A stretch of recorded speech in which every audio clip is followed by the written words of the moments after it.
வணக்கம். இன்றைக்கி நம்ம பார்க்க போகிற சமையல் ஒரு 2 வகையான ஒரு ஆரோக்கியமான கஞ்சி எப்படி செய்யலாங்கிறத பார்க்கலாம். வாரத்தில் ஒரு 2 இல்லை ஒரு 3 நாள் ரெகுலராக எடுத்துகிட்டு இருந்தீங்கன்னா உடம்புக்கு நல்லா ஆரோக்கியமாக இருக்கும். வாங்க அதை எப்படி செய்யலாங்கிறத பார்க்கலாம். இப்போ ஒரு பேன் எடுத்துக்கலாம். ஏதாவது ஒரு டம்ளர் எடுத்துக்கோங்க. இந்த டம்ளரில் 1/2 டம்ளர் அளவுக்கு பச்சை பயிர் எடுத்திருக்கேன். இதை சேர்த்து நல்லா வறுத்துக்கலாம். கலர் மாதிரி நல்ல வாசனை வரும், அந்தளவுக்கு வறுத்துக்கலாம். இப்போ பாருங்கள், கலர் சிவந்து வந்துருச்சு. இது வேறு பிளேட்டுக்கு மாற்றிக்கலாம். இப்போ அதே கப்பில் 1/2 கப் அளவுக்கு, அதாவது 1/2 டம்ளர் அளவுக்கு கருப்பு உளுந்து, உடைச்ச உளுந்து உடைக்காத உளுந்து எதுனாலும் சேர்த்துக்கலாம். இதையும் நல்லா சவக்க வறுத்துக்கலாம். நார்மல் உளுந்து சேர்க்குறதுனாலும் சேர்த்துக்கலாம். நீங்கள் நல்லா வறுபடுத்தணும். இப்போ அது கூடவே அதே அளவு 1/4 கப் அளவுக்கு கருப்பு கவுனி அரிசி சேர்த்துக்கலாம். எந்த அரிசி வேணாலும் சேர்த்துக்கலாம். பச்சை அரிசி, புழுங்கல் அரிசி, இல்லை வேறு பாரம்பரிய அரிசி வச்சுருந்தீங்கன்னா கூட நீங்கள் அதை சேர்த்துக்கலாம். இது எல்லாத்தையுமே நல்லா வறுத்துக்கலாம். இது கூடவே ஒரு சின்ன துண்டு சுக்கு, ஒரு ஏலக்காய் சேர்த்துக்கலாம். இப்போ நல்லா வறுபட்டுருச்சு. கருப்பு உளுந்துங்கிறதுனால உங்களுக்கு வறுபட்டுச்சுன்னா எப்படிங்கிறது தெரியாது. ரொம்ப அப்படியே ஒரு மாதிரியே ப்ரௌன் கலரில் ஆகும். அதே சமயம் நல்ல ஒரு ஃப்ளேவர் வரும். ஸோ அந்த மாதிரி வந்துருச்சுன்னா நல்லா வறுபட்டுருச்சுன்னு அர்த்தம். இது நல்லா வறுபட்டுருச்சு. கலருமே பாருங்கள் நல்லா அப்படியே மாறிடுச்சு பாருங்கள். இது வேறு பிளேட்டுக்கு மாற்றிக்கலாம். இப்போ இது எல்லாத்தையுமே ஒரு மிக்ஸி ஜாருக்கு சேர்த்துட்டு இது ஆறுனதுக்கப்புறம் தான் நீங்கள் நல்லா அரைக்கணும். இப்போயே அரைச்சிங்கன்னா உங்களுக்கு அப்படியே அந்த சூட்டோட ஈரத்தன்மை வந்துடும். அதனால் நல்லா ஆறுனதுக்கப்புறமா எவ்வளோ தூரம் நல்லா நைஸாக அரைக்க முடியுமோ அரைச்சிக்கோங்க. அரைச்சிட்டு பார்க்கலாம். இப்போ பாருங்கள், மிக்சியில் போட்டு நல்லா நைஸாக அரைச்சாச்சு. நல்லா அப்படியே பவுடர் மாதிரி இருக்குது. இந்த அளவுக்கு அரைச்சி எடுத்துக்கலாம். இப்போ இதில் நம்ம எந்த டம்ளரில் எடுத்தோமோ அதே டம்ளரில் ஒரு 1/2 டம்ளர் அளவுக்கு எடுத்துக்கலாம். எவ்வளோ தேவையோ நீங்கள் அதுக்கு தகுந்த மாதிரி எடுத்துக்கோங்க. நான் இப்போ 1/2 டம்ளருக்கு எடுக்கிறேன். அளவுகள் ரொம்ப முக்கியம், அதுக்காக தான் சொல்கிறேன். இப்போ எந்த டம்ளரில் எடுத்தோமோ அதே டம்ளரில் 1/2 டம்ளர் அளவுக்கு சேர்த்துருக்கேன். இப்போ எந்த டம்ளரில் எடுத்தோமோ அதே டம்ளரில் 2.5 டம்ளர் தண்ணி எடுத்திருக்கேன். அதாவது ஒரு பங்குக்கு 5 பங்கு தண்ணி. ஸோ நான் 1/2 டம்ளர் எடுத்ததுனால 2.5 பங்கு தண்ணி எடுத்திருக்கேன். அதாவது 2.5 டம்ளர் தண்ணி எடுத்திருக்கேன். இதை சேர்த்துக்கலாம். ஃபஸ்ட்டு நம்ம இதை கலந்துக்கலாம். உளுந்து சேர்த்துக்கிறதுனால கேஸ் ஆன் பண்ணோம்னா டக்குன்னு வெந்துடும். அதனால் கெட்டியாக நிற்கும், சரியாக கரையாது. அதனால் நல்லா கலந்து விட்டுட்டு இப்போ கேஸ் ஆன் பண்ணிக்கலாம். பக்கத்தில் எதுக்கும் ஒரு டம்ளருக்கு தண்ணி சூடு பண்ணி வச்சுக்கோங்க. ஒருவேளை ரொம்ப கெட்டியாகிருச்சுன்னா நம்ம தண்ணி சேர்த்துக்கலாம். பச்சை தண்ணி ஊற்ற வேணாம். அதனால் தண்ணி சூடாக வச்சுக்கோங்க.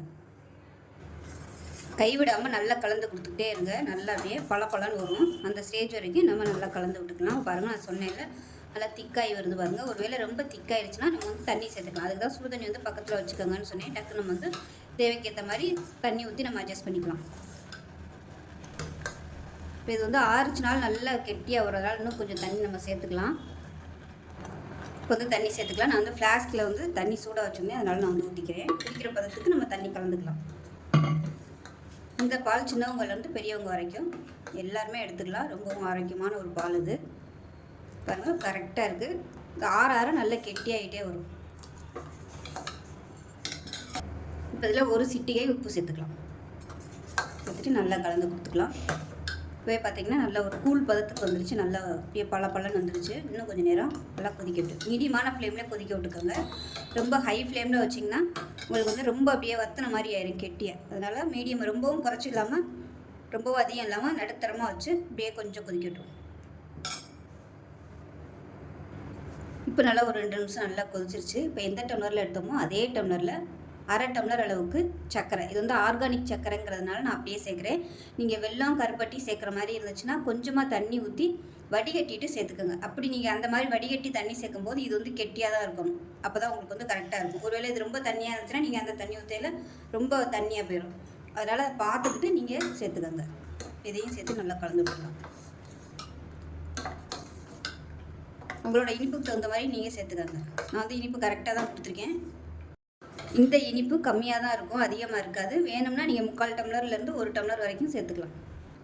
இது நல்லா கொதிச்சிட்ருக்கு. இதில் ஒரு 3 டேபிள் ஸ்பூன் அளவுக்கு துருவன தேங்காய் சேர்த்துக்கலாம். இல்லைன்னா பால் சேர்க்குறதுனாலும் நீங்கள் சேர்த்துக்கலாம். அதாவது தேங்காய் பாலை சேர்க்குறதுனாலும் சேர்த்துக்கலாம். தேங்காய் பால் சேர்த்திங்கன்னா அமர்த்திட்டு சேர்த்துக்காங்க. அவ்வளோதான். நல்லா கலந்து விட்டுறலாம். அந்த தேங்காயோட எசன்ஸ் எல்லாமே நல்லா அந்த சூட்லேயே இறங்கிடும். இது வந்து சாப்பிட்றதுக்கு நம்ம பருத்தி பால் சாப்பிட்டா எப்படி இருக்கும் அந்த மாதிரி இருக்கும். ரொம்பவும் ஆரோக்கியமான ரெசிபி, நல்லா சுவையாகவும் இருக்கும். கண்டிப்பாக ஒரு தடவை இது மாதிரி செஞ்சு கொடுங்க. வீட்டில் உள்ள எல்லாருக்கும் விரும்பி சாப்பிடுவாங்க எல்லாருமே. காலையில் காப்பி டீக்கு பதிலாக இந்த மாதிரி ஹெல்த்தியாக செஞ்சு சாப்பிட்லாம். இது வந்து ஒன்ஸ் நீங்கள் பிடிச்சி வச்சிட்டிங்கன்னா தாராளமாக நம்ம அப்பப்போ எவ்வளோ தேவைப்படுதோ அப்போதைக்கு யூஸ் பண்ணிக்கலாம். இந்த அளவு பார்த்திங்கன்னா ஒரு 2 பேர் சாப்பிட்லாம். கரெக்டாக ஒரு 2 டம்ளருக்கு இந்த அளவு கரெக்டாக எடுத்திங்கன்னா உங்களுக்கு சரியாக வரும். நான் எடுத்துக்க டம்ளர் வந்து 100 ml பிடிக்கும். சின்ன டம்ளரில் தான் நான் வந்து எடுத்துருக்கேன். அரை டம்ளர் எடுத்திங்கன்னா 2 பேர் சாப்பிட்லாம். இதே அளவில் வந்து நீங்கள் மொத்தமாக மிஷினில் கொடுத்து அரைச்சி வச்சுட்டு கூட நீங்கள் இது மாதிரி செஞ்சு சாப்பிட்லாம். சுகர் பேஷண்ட்டாக இருக்கீங்க, இனிப்பு சாப்பிட வேணாம்னு நினச்சிங்கன்னா தாராளமாக நீங்கள் வந்து உப்பு போட்டு சாப்பிட்லாம். உப்பு இல்லை மோர் கலந்து கூட நீங்கள் சாப்பிட்டுக்கலாம், நல்லாயிருக்கும். அவ்வளோதான். இந்த கஞ்சியை ஒரு கிளாஸில் ஊற்றிக்கலாம்.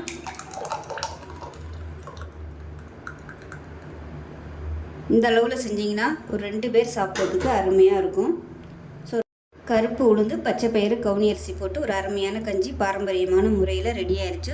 செஞ்சு பாருங்கள். செஞ்சு பார்த்துட்டு எப்படி வந்துச்சுங்கிறத சொல்லுங்கள். வீடியோ பிடிச்சிச்சின்னா லைக் பண்ணுங்கள், கமெண்ட் பண்ணுங்கள், சேனலை சப்ஸ்கிரைப் பண்ணுங்கள், பக்கத்தில் உள்ள பெல் பட்டனையும் ப்ரெஸ் பண்ணுங்கள். நன்றி. கஞ்சி எப்படி செய்யலாங்கிறத பார்க்கலாம். வாரத்தில் ஒரு 2 இல்லை ஒரு 3 நாள் இது மாதிரி கஞ்சி வச்சு சாப்பிடுங்க. உடம்புக்கு அவ்வளோ நல்லது. எல்லா விதமான நோய்களையும் சரி செய்யக்கூடிய இந்த அருமையான கருப்பு கவுனி அரிசி கஞ்சியை வாங்க எப்படி செய்யலாங்கிறத பார்க்கலாம்.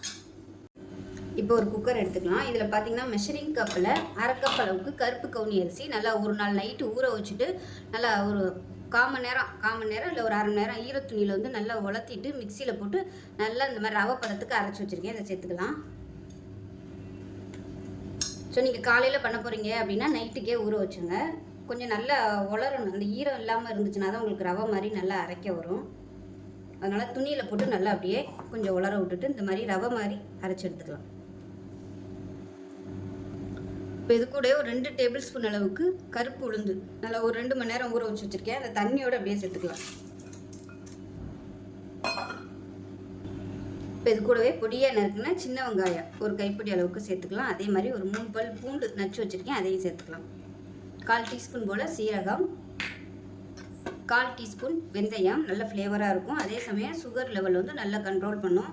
அதே மாதிரி ஒரு 3 துண்டு பட்டை, இதுவும் வந்து உங்களுக்கு சுகர் லெவல் நல்லா கண்ட்ரோல் பண்ணும். கொஞ்சமாக மஞ்சத்தூள், இதுவும் உங்களுக்கு சுகர் லெவல் வந்து நல்லா கண்ட்ரோல் பண்ணும். இப்போ இதில் தேவையான அளவுக்கு தண்ணி சேர்த்துக்கலாம். நம்ம வந்து கஞ்சியாக தான் யூஸ் பண்ண போகிறோம். அதனால் எந்த அளவுக்கு எடுக்கிறோமோ அந்த அளவுலேருந்து ஒரு 5லேருந்து 6 பங்கு தண்ணி ஊற்றிக்கலாம். இப்போ இது மேலாப்பில் ஒரு 2 சொட்டு எண்ணெய் ஊற்றிக்கலாம், பொங்கி ஊற்றாமல் இருக்கிறதுக்காக. இல்லைன்னா தண்ணி வந்து வெளியில் வந்துடும். இதுக்கு பதிலாக நெய் சேர்க்குறதுனாலும் நீங்கள் சேர்த்துக்கலாம். தேவையான அளவு உப்பு சேர்த்துக்கலாம். குக்கரை மூடி வச்சுட்டு நல்லா ஒரு 6 விசில் விட்டுட்டு ஸ்டீம் போனதுக்கப்புறம் பார்க்கலாம். இப்போ நல்லா ஒரு 6 விசில் விட்டுட்டேன். ஸ்டீம்லாம் நல்லா இறங்கிடுச்சு. எப்படி இருக்குன்னு பார்க்கலாம். நல்லா அருமையாக வந்திருக்கு. ஒரு டீஸ்பூன் அளவுக்கு எண்ணெய் ஊற்றுனதுனால பாருங்கள் குக்கர் வந்து எதுவுமே ஆகலை, நல்லா க்ளீனாக இருக்குது. இப்போ அதை நல்லா கலந்து விட்டுக்கலாம். கரெக்டான அளவில் இருக்குது. இதுக்கு மேலே தண்ணியாக வேணும்னா நீங்கள் சுடு தண்ணி வந்து ஊற்றிக்கோங்க. பச்சை தண்ணி ஊற்றிடுவேன்னா சுடு தண்ணி ஊற்றி நல்லா கலந்து விட்டுக்கலாம். இப்படி கெட்டியாக இருந்துச்சுன்னா சுடு தண்ணி ஊற்றி நல்லா கொதிக்க விட்டுட்டு அதுக்கப்புறமா லாஸ்ட்டாக வந்து தேங்காய் பால் வந்து ஊற்றிக்கலாம்.